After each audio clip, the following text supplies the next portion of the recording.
Nahuli kam ang mga motorsiklo nga nakadasmag sa nag-una ni ini kay misuway sa pagbeating the red light sa Cebu South Coastal Road sa Dakbayan sa Talisay. Sama na lang sa nahitabo ni atong March 16, pasado alas 3 sa hapon, diin makita nga hinay ang dagan sa trapiko ug kalit mihunong ang usa ka sakyanan ug duha ka motorsiklo nga tapad niini.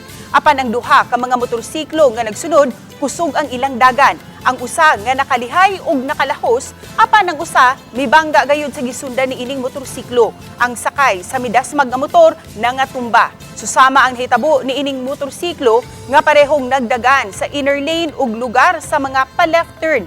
Laing motorista nga misuway sa pag-overtake sa nagunang motorista nga padung muhunong kay nag-warning signal na tungod kay stop signal na ang traffic light sa mga mo left turn. Nakadasmag ug misangpot sa pagkatumba ni ini.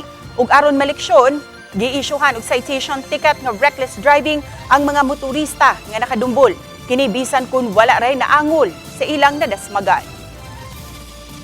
So, ang ato lang sublay pahimangno siguro sa ato nga mga motorista, labi na gitong nagmaneho og mga motor, nga di na gyud i-underestimate ang inyong pagdagan, labi na gyud og duol na mo sa atong intersection.